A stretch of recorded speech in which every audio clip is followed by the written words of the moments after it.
అంటారు పప్పుచారు వడియాలు ఏంటి అనుకోవచ్చు. ఐటమ్ మంచిది, మనకి ఇష్టమైనట్టు తినొచ్చు, కానీ హాని లేకుండా తినాలి. మీ పప్పుచారులో పప్పు కొంచెం, నీళ్ళు ఎక్కువ, ముక్కలు అక్కడక్కడ కనపడతాయి. మా పప్పుచారులో ముక్కలన్నీ ఎక్కువ ఉంటాయి. ఇందులో పోసే గ్రేవీ కూడా హెల్దీ గ్రేవీ. అందుకని ఎలా చేసుకుంటే ఇది బలం వస్తుందో, పోషకాలు వస్తాయో, మంచి ఫైబర్ వెళుతుందో, క్యాలరీస్ పెరగకుండా టేస్ట్ రావాలి.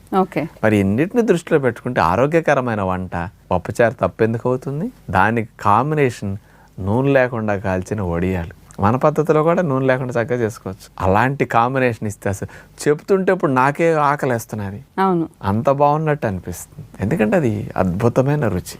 చూడండి, అది హెల్దీ పప్పుచారు తయారు చేయడానికి కావలసిన పదార్థాలు: కందిపప్పు పావు కప్, పెసరపప్పు పావు కప్, శనగపప్పు పావు కప్, టమోటా రసం